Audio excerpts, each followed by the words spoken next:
He smiled at a wedding. Then she walked in. His ex, the one who vanished without a trace. But she wasn't alone.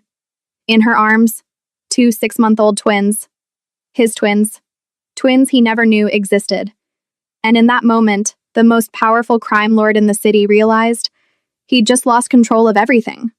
What happens when the man who owns the underworld discovers he's a father? What happens when the woman who escaped comes back and changes the game forever? You need to see this. The wedding was perfect. Too perfect. White orchids imported from Seoul. Crystal chandeliers catching light like trapped stars. A string quartet playing something soft and meaningless in the corner of the grand ballroom. And Jamin smiled. Not because he was happy. Crime lords didn't do happiness. They did control. They did power. They did the kind of silence that made grown men sweat. But today, he smiled. Because his cousin was marrying into old money, and old money meant alliances. Alliances meant leverage. Leverage meant the kind of empire that didn't crumble when the FBI came knocking. So he stood near the champagne fountain in his custom black suit, his jaw sharp enough to cut glass, his dark eyes scanning the room like a predator who'd learned to wear a tuxedo. Everyone here knew who he was. No one said it out loud. That's how power worked in his world. Whispered. Implied. Never spoken. His second-in-command, Minho, leaned in close. Everything's secure. Perimeter's tight. No surprises. Jamin nodded once. Slow, controlled. He hated surprises. Surprises got people killed. The music shifted. The bride was about to make her entrance. Guests turned toward the grand double doors. Champagne glasses paused mid-sip. Phones raised to capture the moment. Jamin didn't care about weddings, but he cared about appearances. So he turned. And that's when the world stopped. Not because of the bride, because of her. She walked through the side entrance. Not the grand doors, not the orchestrated moment, just slipped in like a ghost returning to haunt the living. Amara, 28. Skin like warm earth kissed by sunlight. Eyes that used to look at him like he was more than the monster he'd become. She was wearing something simple. Elegant. The kind of dress that didn't beg for attention because she didn't need to. But that's not what froze him. It was what she carried. 2 car seats. 2 tiny bundles wrapped in soft blue and soft pink. 2 impossibly small faces, sleeping soundly despite the noise of the world around them. His smile didn't fade slowly. It shattered. Like ice hit with a sledgehammer. She didn't look at him. Not yet. She moved through the crowd with the quiet determination of a woman who knew exactly what kind of bomb she was about to drop. And when her eyes finally met his across the champagne fountain, across the orchids and the chandeliers and the pretend civility, she didn't smile. She just stood there, holding 2 6-month-old twins, his twins. He knew it in his bones, in the way his heart forgot how to beat, in the way the entire room seemed to tilt on its axis. Minho whispered something. Jamin didn't hear it. He couldn't hear anything over the roar of blood in his ears. She was supposed to be gone. She left. 18 months ago. No note. No explanation. Just gone. He'd searched for her.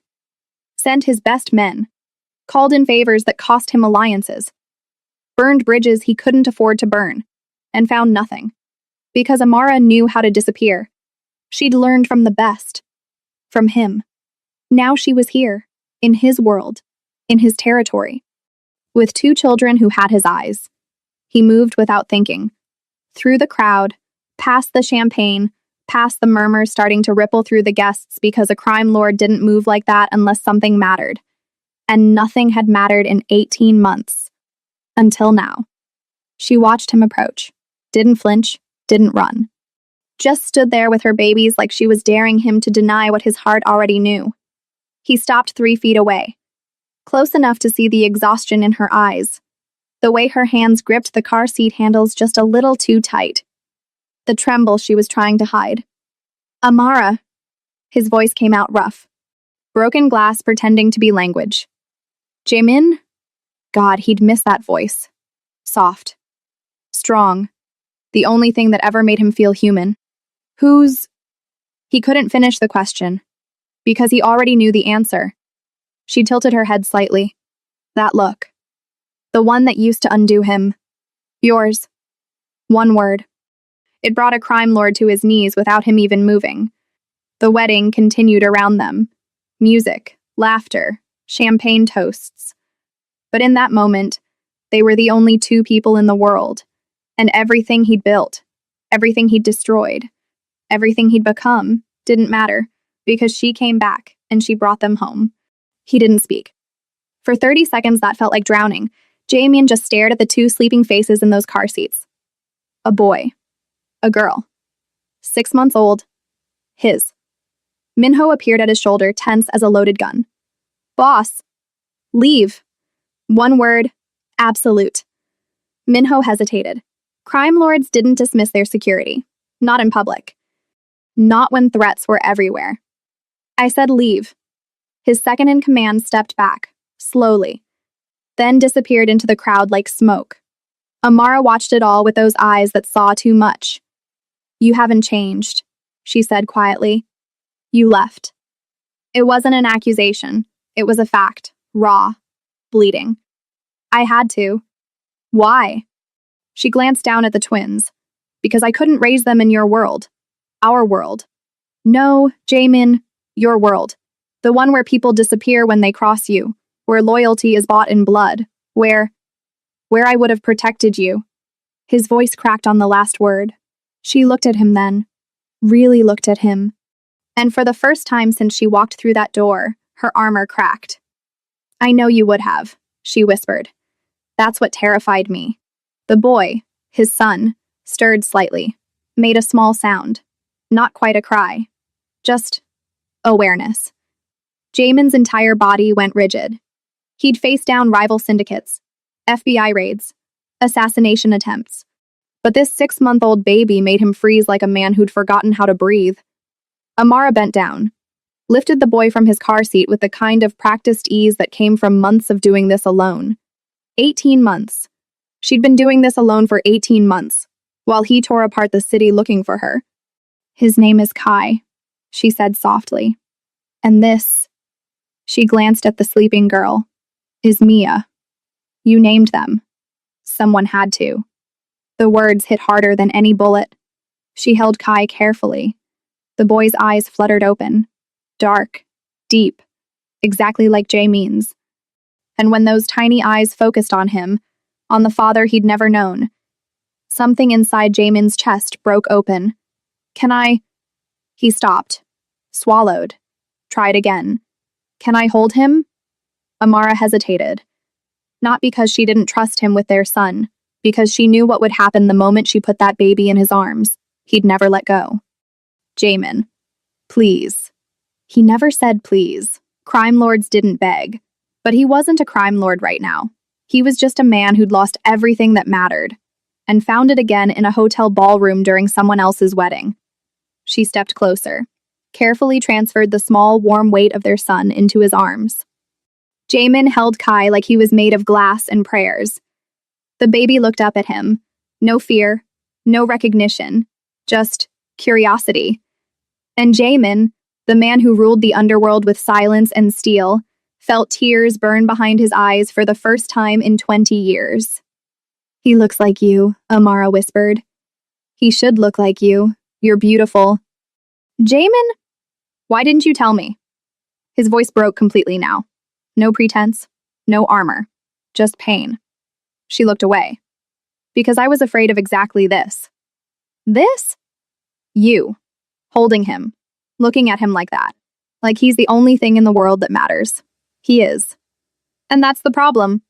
She reached down, lifted Mia from her car seat.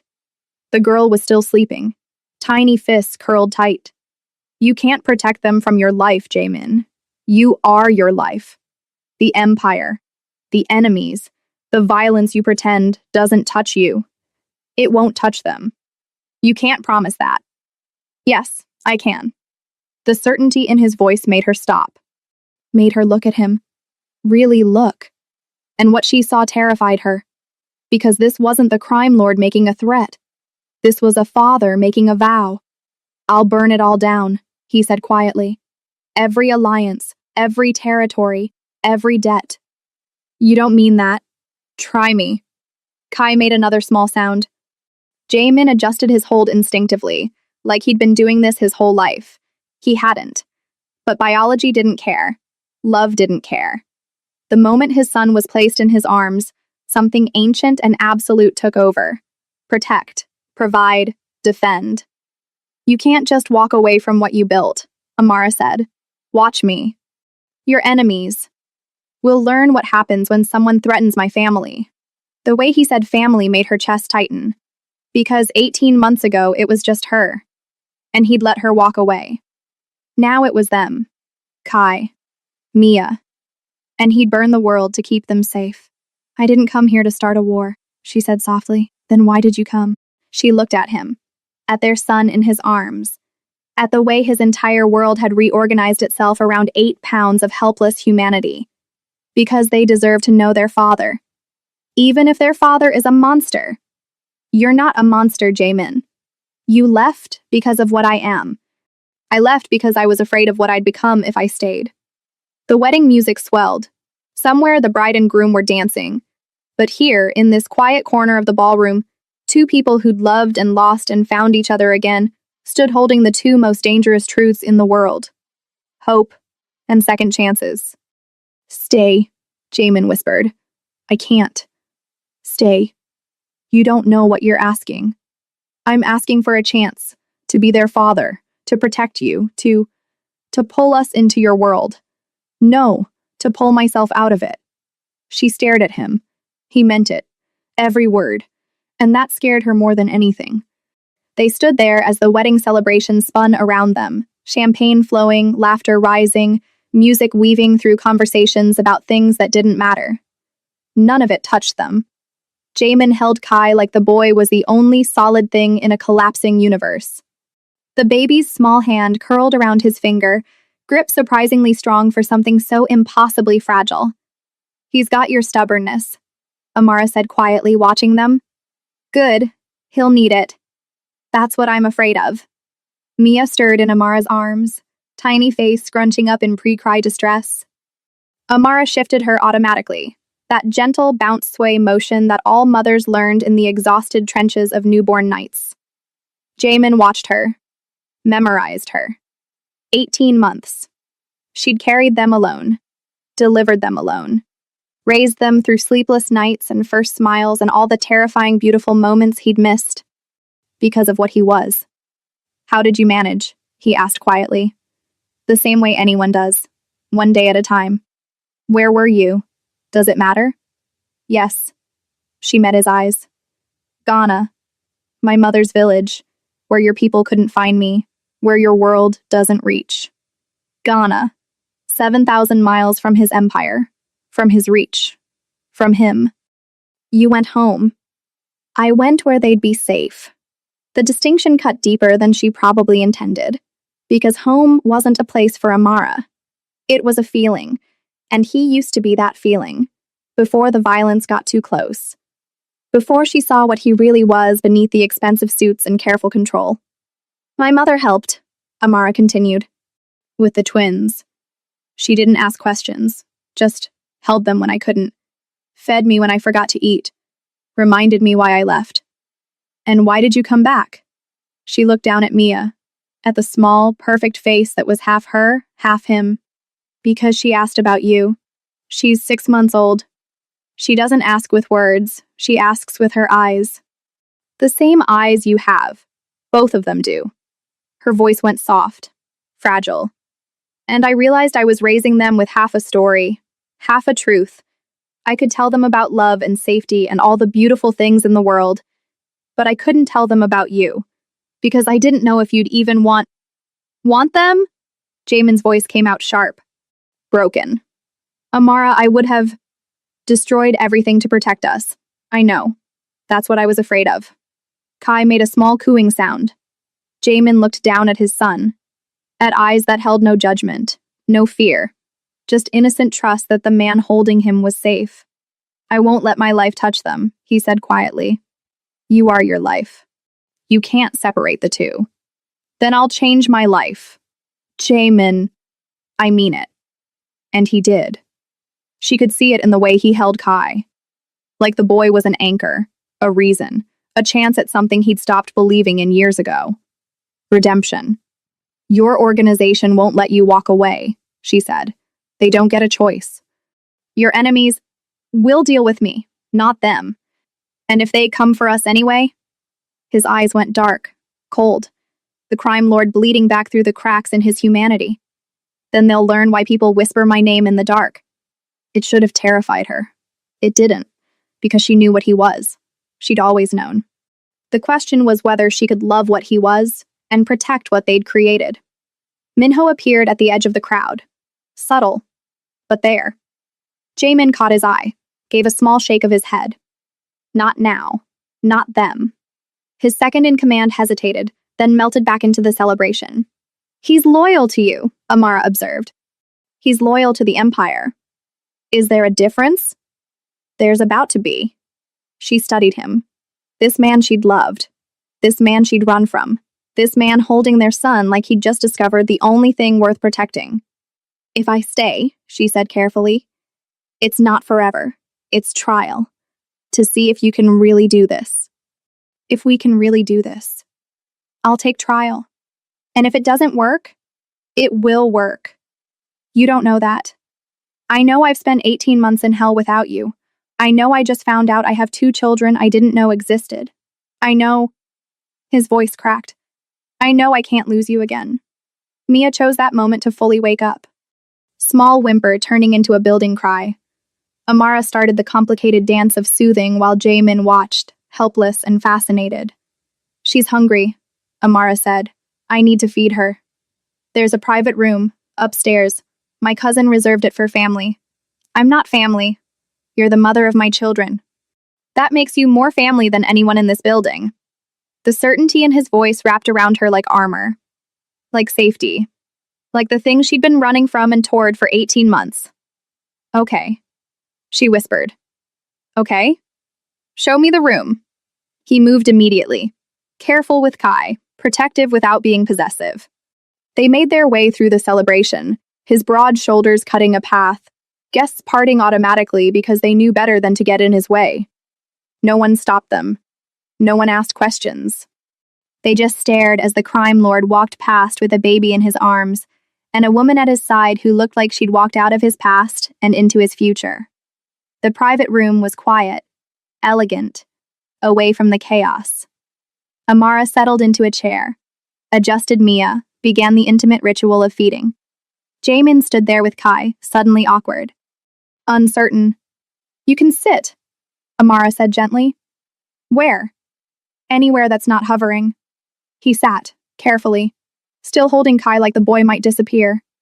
You're allowed to relax, she said. I don't know how. With them, you just trust.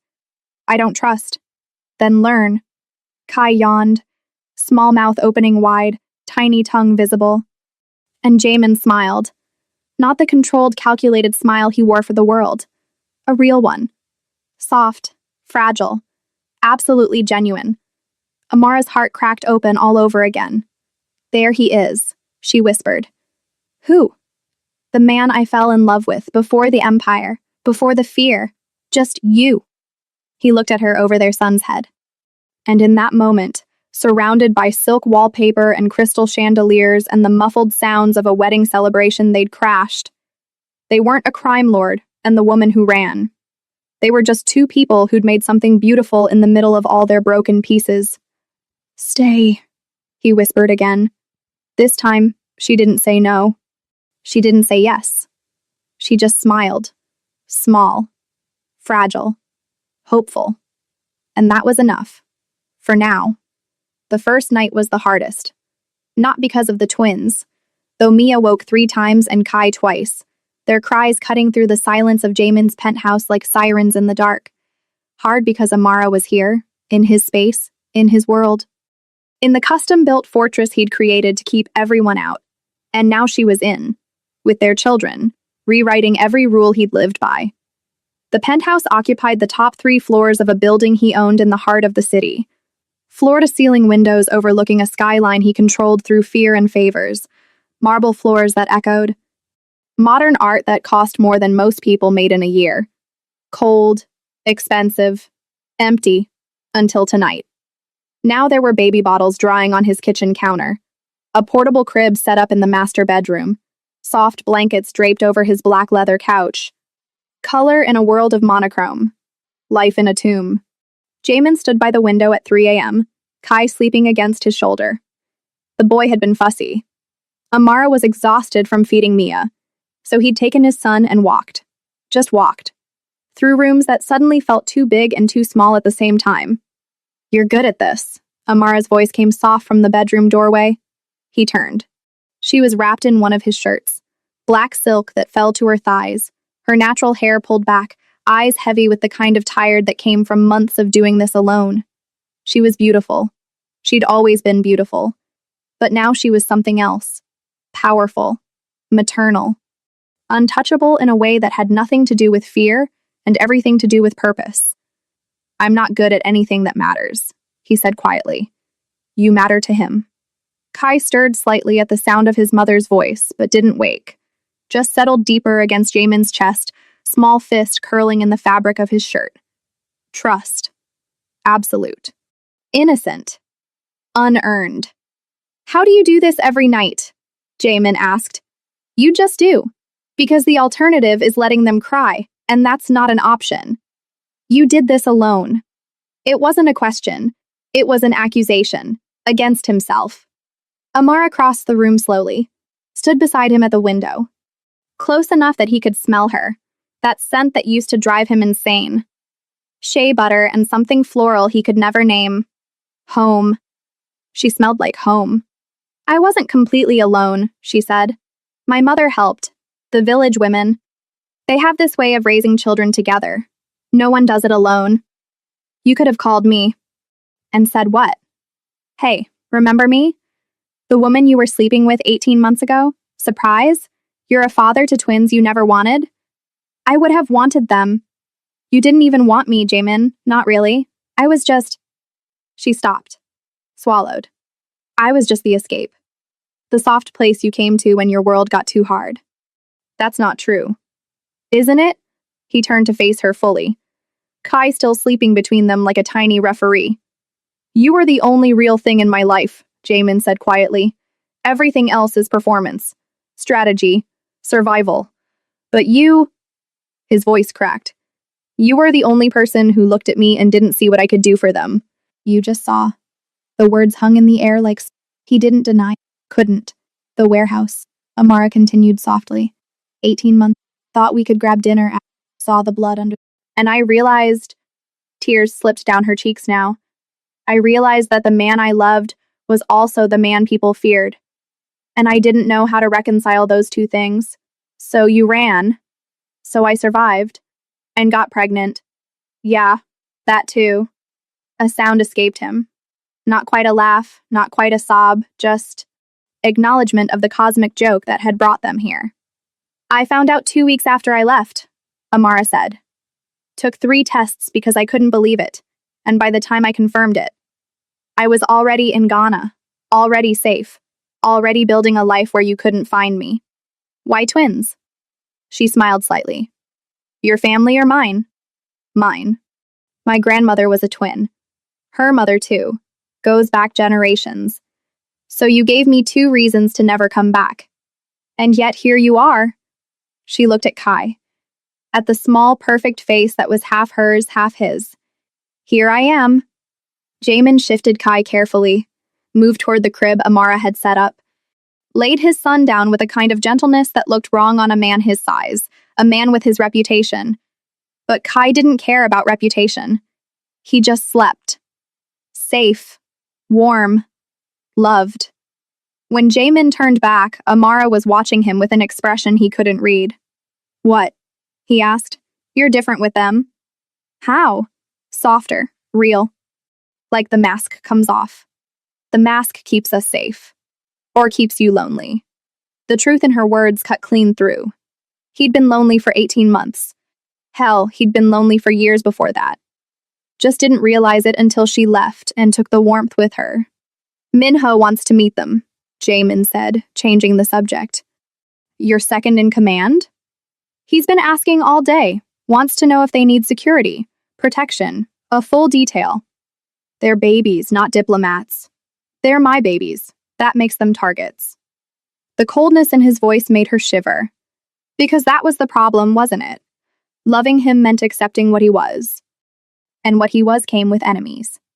How many people want you dead? She asked quietly. How many want me alive? That's not an answer. It's the only answer I have. Mia made a sound from the bedroom. Not quite crying, just awareness. Amara moved automatically, but Jamin caught her wrist gently. I'll get her. You don't have to. I want to. And he did. Wanted to learn their rhythms, their cries, the difference between hungry and tired and just needing to be held. Wanted to be the father he never thought he'd be. He picked up Mia carefully. She was smaller than Kai, more delicate. Her eyes, when they fluttered open, were lighter. More like Amara's. Hey, little one, he whispered. Mia stared at him. No recognition, just curiosity. And then she smiled. Small, gummy, absolutely devastating. Jamin's entire world reorganized itself around that smile. She likes you, Amara said softly from the doorway. How can you tell? Because she's smiling. She doesn't smile at strangers. I'm her father. You're also a stranger. To her. For now. The words hurt. But they were true. He'd missed 6 months. Half a year of their lives. First smiles. First laughs. All the impossible tiny moments that made up a childhood. Gone. Because Amara ran, and because he gave her a reason to. I'll make up for it, he said quietly. You can't make up for lost time. You can only make the most of what's left. Then I'll make the most of every second. Mia yawned, stretched, settled against his chest like she'd been doing it her whole life, like she knew, somewhere deep in her DNA, in the way babies just know things, that this man would burn the world for her. She needs to eat soon, Amara said. How soon? Maybe 20 minutes. Can I just hold her until then? Amara's expression softened. Yeah, you can hold her. So he did. Held his daughter while the city slept below them. While Amara watched from the doorway with an expression that was part fear, part hope, part something that looked like the beginning of forgiveness. And in that moment, 3:47 a.m. on a night that felt like the start of everything, Jamin made a decision. He'd been building an empire for 15 years. Time to build something that actually mattered. A family. Even if it killed him. Even if it cost him everything. Some things were worth burning for. Morning came too fast. Jamin had maybe slept an hour. Maybe. Hard to tell when every sound from the twins pulled him instantly awake. Amara moved through exhaustion like she'd been born to it. Feeding, changing, soothing. A dance she'd perfected over 6 months of solo performance. He watched, learned, memorized. The way she tested bottle temperature on her wrist. How she supported Mia's head during burping. The specific bounce rhythm that worked for Kai when he was fussy.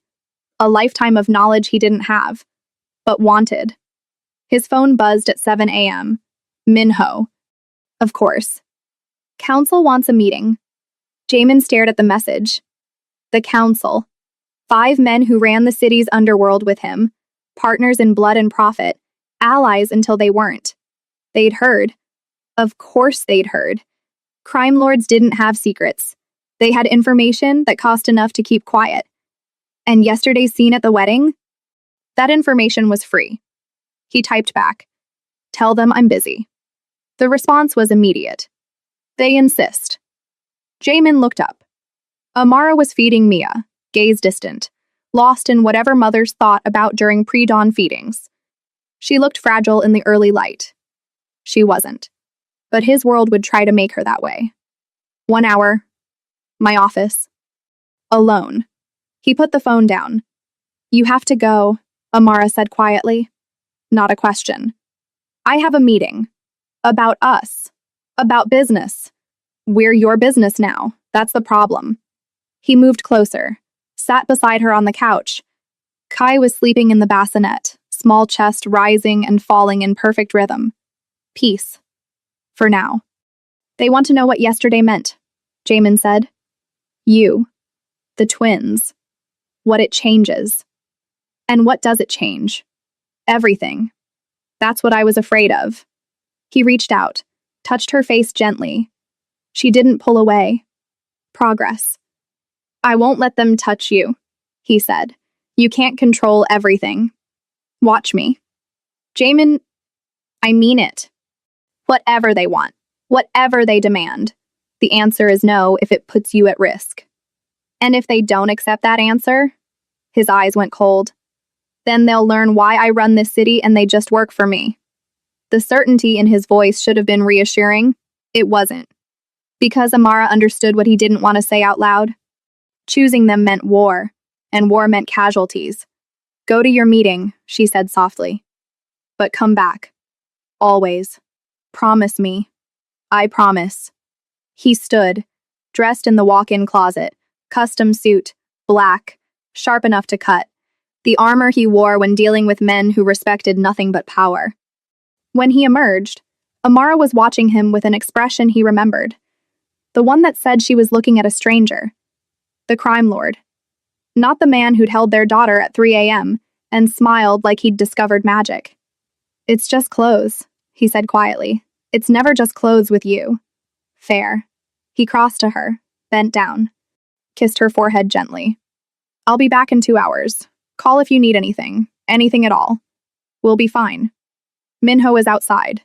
He won't come in unless you ask, but he's there. A guard? A friend. He's good people. You'll like him. I don't need protection. Humor me. She sighed, but nodded.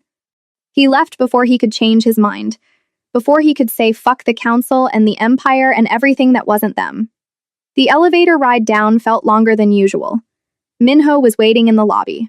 Tall, sharp, loyal to a fault. Boss. She's upstairs. Don't disturb her unless she asks, but be ready. For? Anything. Minho nodded once. Understood. They'd been working together for 8 years. He knew when Jamin was serious. And right now, deadly serious. The drive to his office took 15 minutes through morning traffic. The building was downtown. Sleek. Modern. Legal on paper. Profitable in practice. Import-export. That's what the sign said. What they actually imported and exported varied depending on what paid best. The council was waiting in the conference room. 5 men. 5 different territories. 5 different flavors of dangerous.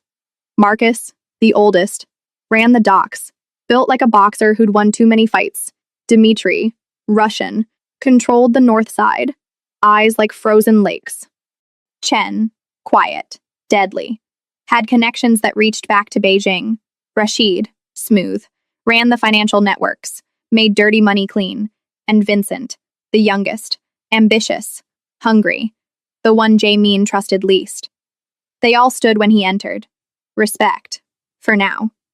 Gentlemen, Jamin said smoothly, took his seat at the head of the table. This better be important. It is, Marcus said, his voice like gravel. We heard about yesterday. I went to a wedding. Since when is that council business? Since you showed up with a family we didn't know existed, Vincent cut in. Too eager, too sharp. Jamin's gaze slid to him, cold, absolute. My personal life isn't up for discussion. It is when it affects operations, Dmitri said. Woman, 2 children, that's leverage, that's weakness. That's off limits. Nothing is off limits in our world, Chen said quietly. You taught us that. Fair point. Jamin had built his reputation on the idea that everyone had pressure points. Everyone could be controlled. And now he'd just given the world his. What do you want? He asked directly. Rashid leaned forward. Assurance that this development won't compromise our operations, our security, our profit. It won't. How can you be sure? Because I said so. Vincent laughed, short, sharp. That's not how this works. Then how does it work, Vincent? Please, enlighten me. The room went cold, because everyone here knew what that tone meant. Danger. Vincent swallowed, but pressed on. You've always said family is weakness, that attachments make us vulnerable. And now Now I'm what? Human? Is that the crime? It could be, Marcus said carefully. if the wrong people find out, use it against you, against us. Then we make sure the wrong people don't find out. Too late, Dmitri said. He slid a tablet across the table. This was posted 4 hours ago. Jamin looked at the screen. Social media, wedding photos. Him holding Kai. Amara beside him. Clear, public, undeniable. Shit, he muttered. Exactly, Chen said. By now, every rival organization in 3 states knows you have children. They're already calculating how to use that information. Then we make it clear what happens if they try. And if they don't care about threats? Vincent asked. If they decide the best way to hurt you is to hurt them? Jamin's hands curled into fists under the table. Because Vincent was right. In their world, family wasn't sacred, it was ammunition. I'll handle it, Jamin said quietly. How? Rashid pressed. However I have to. That's not good enough. Then what do you want from me? His voice rose slightly, controlled, but barely. You want me to send them away? Pretend they don't exist? Hide them like some dirty secret? We want you to remember who you are, Marcus said. What we built, and what we'll lose if you go soft. I'm not going soft. I'm being a father. Those 2 things are incompatible in our world, Dmitri said flatly. Silence, heavy, suffocating. Jamin looked at each of them. These men he'd bled with, built with, trusted with his life, and realized trust only went so far. I'm taking 2 weeks, he said finally. Personal time. Vincent, you'll handle the port operations. Dmitri, Northside stays locked down.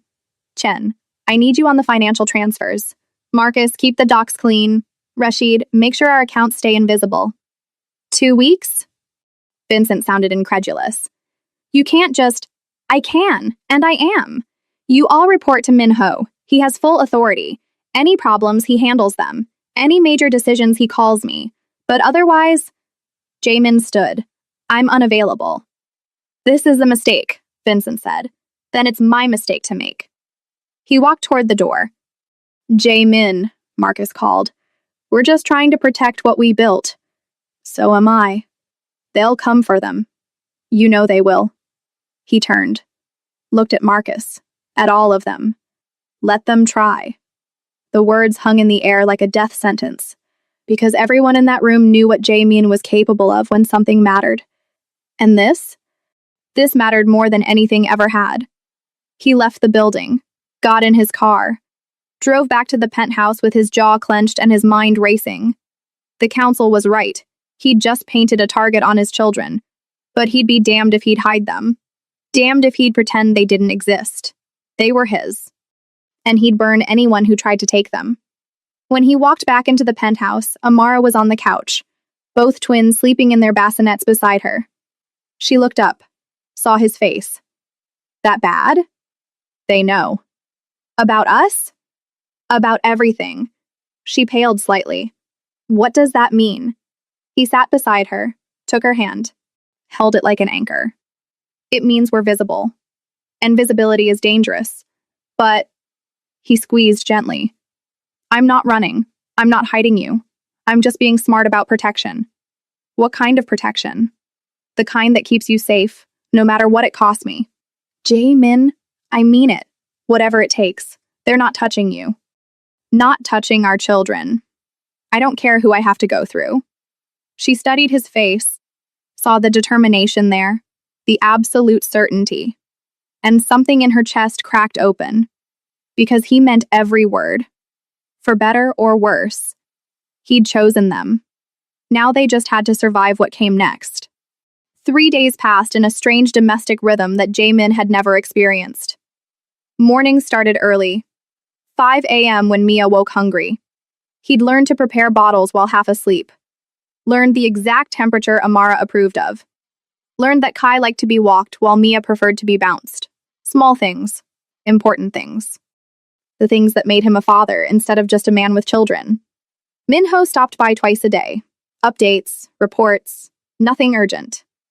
The city was quiet. Too quiet. They're planning something, Jamin said on day 3. Minho nodded. The Kozlov family. They've been asking questions. About the twins.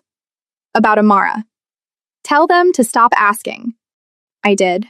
They didn't listen. Jamin's jaw tightened. The Kozlovs. Russian mafia. Dmitri's cousins, technically, but no love lost between the branches. They'd been pushing at his territory for months. Now they had a reason to push harder. Double the security, Jamin said, but keep it invisible. I don't want Amara feeling like she's in a prison. Already done. 4-man rotation, perimeter only, they won't even know they're there. Good. Minho hesitated. Boss, the council is getting restless. Vincent especially. He's been making moves, building alliances. Let him? You sure? Vincent's ambitious, not stupid. He knows what happens if he crosses me. And if he decides the risk is worth it? Jamin looked at his second in command. Then we remind him why it's not. Minho nodded. Left. Jamin turned back to the window. The city stretched below him. His kingdom, his empire, built on blood and fear and carefully calculated violence. And now he was supposed to walk away from it? For what? Bottles and diapers and 3 a.m. feedings? Yes, a voice in his head whispered. Exactly that. You're thinking too loud, Amara said from behind him. He turned. She was holding Kai, the boy awake and alert, tiny hands reaching for nothing in particular. Just work thoughts, he said. Work thoughts that involve the Russian mafia? He blinked. You heard that? These walls aren't as thick as you think. Plus, Minho has a voice that carries. He'll be more careful. Or you could just tell me what's happening, instead of pretending everything's fine. Jamin crossed to her, looked down at his son. Kai's eyes tracked him. Recognition there now. 3 days, and the boy knew his face.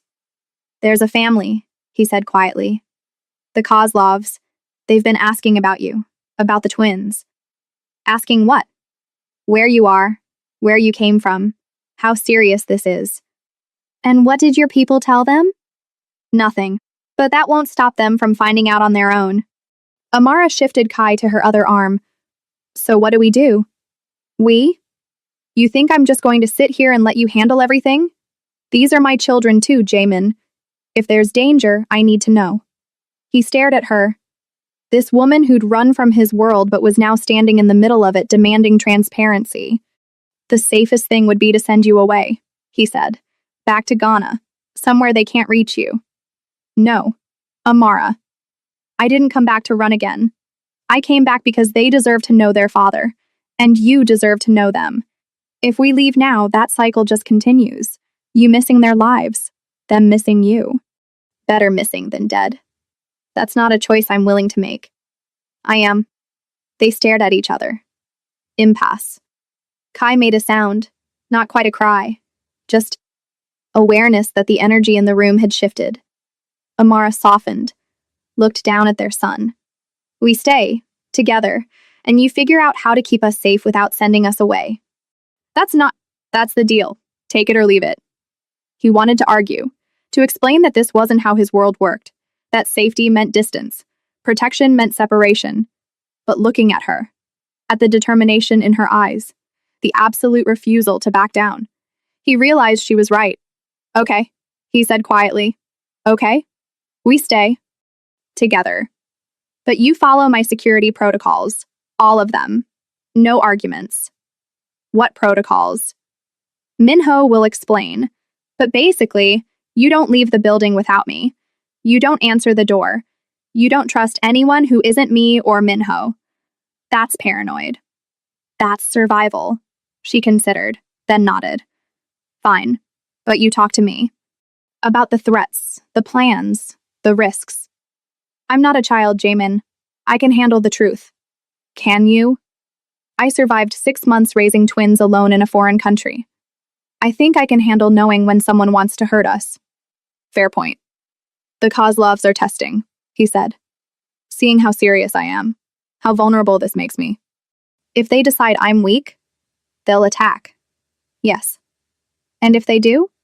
His eyes went dark, cold, the crime lord surfacing through the cracks in his newfound domesticity. Then I'll show them what happens when someone threatens my family. Amara should have been scared. She wasn't, because she knew him. knew what he was capable of. And maybe that made her crazy, or maybe it just made her a mother, willing to stand beside a monster if it meant her children were safe. Tell me about them, she said. The Kozlovs. Who are they? So he did. Told her about Viktor Kozlov, the patriarch, 70 years old and twice as ruthless. About his 3 sons who ran different parts of the Russian operation, about their connections, their resources, their reputation for holding grudges that lasted generations. Amara listened, absorbed, asked smart questions. And when he was done, she said, "So basically, they're like you, but with accents." He almost smiled. "Basically. Then you know how they think." "I do." "So you can beat them." "I can." "Then do it. Before they make a move." "That's not how this works. I can't just—" "Why not? You said they're testing, so stop letting them test. Show them why testing you was a mistake." She said it so simply, like violence was just another Tuesday. Maybe she'd learned more from him than he thought. "If I move first," he said carefully, "it starts a war. And if you wait, they might back down, or they might attack, and we're not ready." True. Painfully true. Jaemin looked at Kai, at the small, perfect face that trusted him completely. "I need to make some calls," he said. "Do what you have to do." He kissed her forehead, kissed Kai's, went to his office. Minho answered on the first ring. "I need eyes on the Kozlov compound," Jaemin said. "All of them. Father, sons, associates. I want to know what they're planning before they plan it." "Already on it. I'll have a report by tonight." "Good. And Minho?" "Yeah, boss? If they make a move, any move, toward Amara or the twins, I want authorization to respond immediately. No council approval, no debate, just action." Silence on the other end. Then, "You sure? That's going to piss people off." "I don't care." "All right, I'll spread the word. Anyone touches your family, they're dead." Message received. Not just dead, example. Understood. Jaemin hung up, stared at his reflection in the office window. This was the line, wasn't it? The moment he chose family over empire. Love over power. Them over everything. And if that choice cost him his throne, so be it. Some things were worth losing everything for. He walked back into the living room. Amara was feeding Mia now. Kai asleep in his bassinet. "It's handled," he said. "Just like that?" "Just like that." She studied him. "What did you do?" "Made it clear that you're untouchable. All of you. And if they don't care about clear, then I'll make it clearer." The certainty in his voice wrapped around her like armor, like safety, like the thing she'd been afraid of and running toward for 18 months. "Come here," she said softly. He sat beside her, watched Mia eat with the kind of focus that made everything else disappear. "You know what's funny?" Amara said. "What?" 18 months ago, I ran because I was afraid of your world, and now I'm more afraid of leaving it." "Why?" "Because out there," she gestured vaguely toward the windows, "I'm alone. Just me and them against whatever comes. But in here, with you, we're a team, a family, and that feels safer. Even with the danger, even with the Kozlovs. It just feels safer." He took her free hand, held it gently. "I won't let anything happen to you," he said. "I know. I mean it, whatever it costs. Whoever I have to go through. I know, Jaemin. I've always known." Mia finished eating. Amara burped her gently. The baby made small, satisfied sounds. And Jaemin sat there on his expensive couch in his expensive penthouse overlooking his expensive city, and realized expensive meant nothing. Power meant nothing. Fear meant nothing. This, right here, Amara, Kai, Mia, this was everything. "I love you," he said quietly. She looked at him. Really looked. "I know," she whispered. "I love you too. Even when it scares me, even when I shouldn't. I just do." He kissed her then, soft, gentle, full of promise. And when they pulled apart, Maya was watching them with curious eyes. "She's judging us," Amara said with a small laugh. "Let her. She should have high standards." Oh God, you're already that dad. What dad? The one who thinks no one will ever be good enough for his daughter. They won't. She laughed, real, genuine, and the sound filled his empty penthouse with something he'd never had before. Joy, simple, uncomplicated, perfect. Stay forever, he said. Ask me again in 2 weeks. Why 2 weeks? Because that's when the real work starts. When the novelty wears off, when you realize babies don't sleep and toddlers are chaos, and kids ask a million questions, that's when I'll know if you're serious. I'm serious now. Then prove it. 2 weeks. Be the father they need, not the crime lord everyone fears. Just be their dad. He nodded. I can do that. We'll see. But she was smiling when she said it, and that was enough, for now. Outside, the city continued its dangerous dance. The Kozlovs plotted. The council schemed. Vincent made his moves. But inside this penthouse, on this couch, with this woman and these children, Jamin had already won the only war that mattered, the one for his soul.